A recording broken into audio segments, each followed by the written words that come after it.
बरसात की रात थी। गांव कनकपुर के ऊपर काले बादल तैर रहे थे। बिजली हर थोड़ी देर में चमकती और पेड़ों की परछाइयां डरावनी लगने लगती। आज राजू की शादी थी। राजू एक सादा मेहनती लड़का, किसानों का बेटा। गांव के सभी लोग उसे इज्जत से देखते थे। गांव की कच्ची सड़क पर बारात लौट रही थी। ढोल नगाड़ों की आवाज बारिश में भीगती हुई धुंधली पड़ रही थी।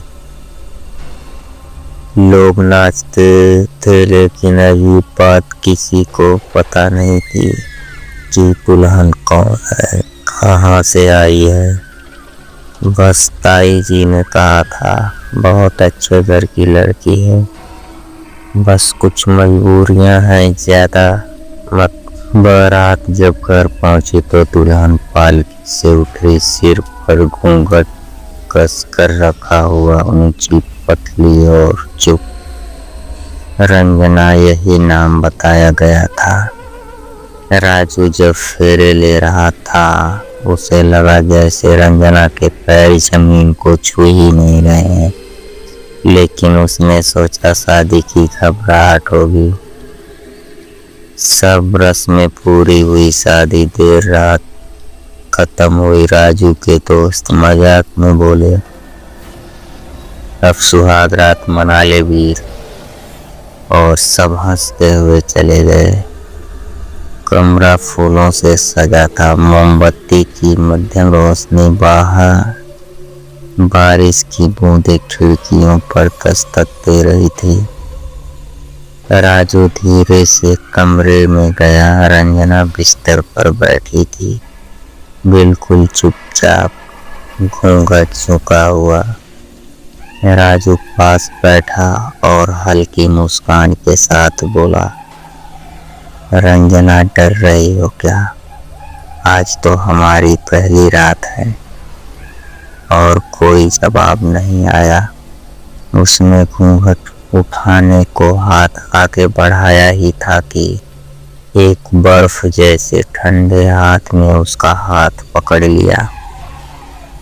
राजू सहम गया।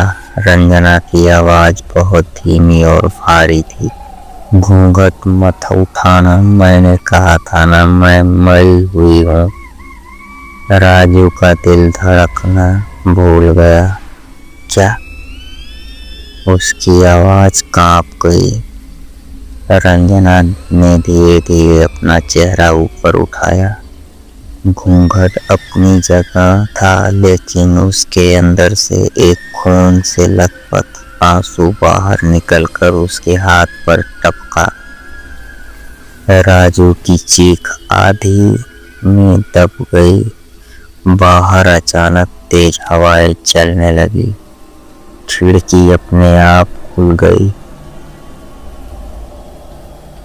और मंदिर का रखा दिया बुझ गया। रंजना बोली, मेरी सुहाग रात पहले ही मौत ने छीन ली थी। वो अचानक राजू के बहुत करीब आ गई, इतना करीब कि उसकी ठंडी सांस राजू की गर्दन छू रही थी। अब मैं अपनी रात पूरी करूंगी, चाहे कोई जिए या मरे। बाहर से गांव के कुत्ते जोर जोर से रोने लगे। मंदिर की घंटी अपने आप बजने लगी और कैमरे में फूलों की खुशबू की जगह जले मांस की बदबू भर गई। राजू डर के मारे बिस्तर के कोने में चिपक गया। उसकी आवाज गले में ही अटक गई। रंजना ने धीरे धीरे अपना हाथ उठाया। उंगलियां लंबी और काली होती जा रही थी। और तभी घर के बड़े दरवाजे पर जोरदार दस्तक हुई। किसी ने चीखते हुए कहा, दरवाजा खोलो, तांत्रिक आया है। वो लड़की इंसान नहीं है। मोमबत्ती खुद ब खुद बुझ गई। अंधेरा छा गया और बस रंजना की हंसी सुनाई दी। बहुत देर कर दी बुलाने में, दरवाजे पर लगातार जोरदार थप थप की आवाज हो रही थी। राजू पत्थर की तरह जड़ होकर बैठा था। कमरा अंधेरे और मौत की बदबू से भर चुका था। रंजना खिड़की के पास खड़ी थी। उसका चेहरा अब भी घूंघट में छिपा हुआ था। तभी राजू की माँ ने बाहर से चिल्लाया, राजू दरवाजा खोल बेटा। राजू कुछ हिम्मत जुटाकर दरवाजा खोलने बढ़ा, लेकिन अचानक रंजना उसके सामने आकर खड़ी हो गई। उसने फुसफुसाते हुए कहा, अगर दरवाजा खोला तो किसी की सुहाग रात कभी पूरी नहीं होगी। यहाँ कोई जिंदा नहीं बचेगा। उसकी आवाज में आग और बर्फ साथ चल रहे थे। राजू का सांस रुकने लगा। उसकी आंखों में आंसू आ गए। वह डरते हुए बोला, तुम आखिर हो कौन? रंजना ने धीरे से अपना सिर झुकाया, मैं तुम्हारी पत्नी हूँ, पर एक मुर्दा पत्नी। और अगले ही पल वो खिड़की से गायब हो गई, मानो धुएं में बदलकर हवा में खुल गई। दरवाजा खुला। गांव का बूढ़ा तांत्रिक भैरवनाथ अंदर आया। उसकी आंखों में लाल धुआं सा तैर रहा था। कमरे में चारों तरफ राख जैसी काली धूल फैल चुकी थी। फूल सूख कर जमीन पर गिर चुके थे। भैरवनाथ ने हड्डियों की बनी माला उतारी और बोला, यहाँ बहुत बुरा श्राप है। इस लड़की के पांव जमीन पर नहीं मौत पर पड़ते हैं। वो दीवारों पर मंत्र लिखने लगा। लाल सिंदूर की जगह काला तिलक लगा।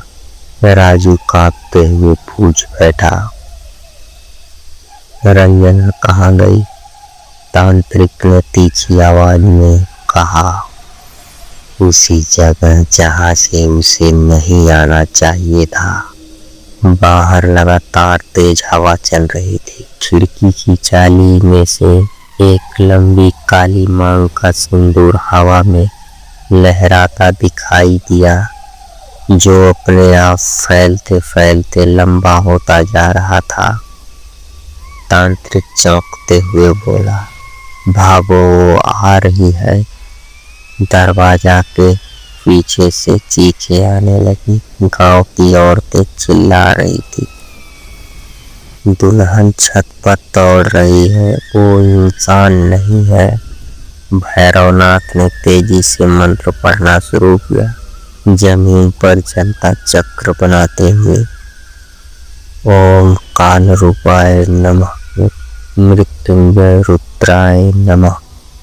उसने राजू का हाथ पकड़ा और चक्र के बीच खड़ा कर दिया।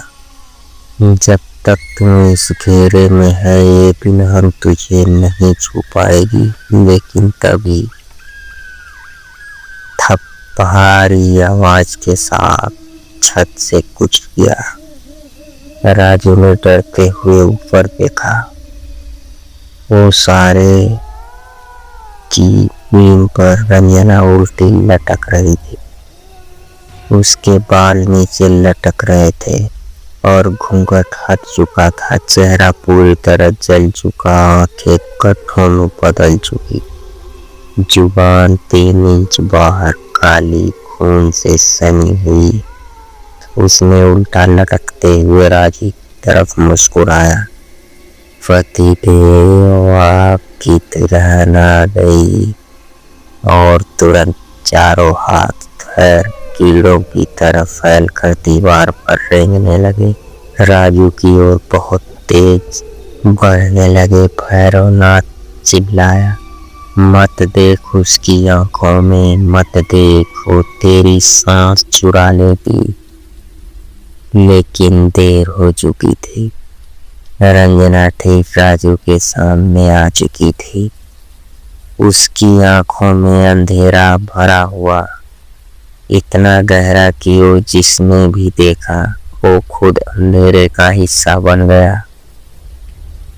वो गुर्राते हुए राजू के कान में बोली, मेरी सुहाग रात अधूरी है जब तक तुम्हारी मौत पूरी ना हो जाए।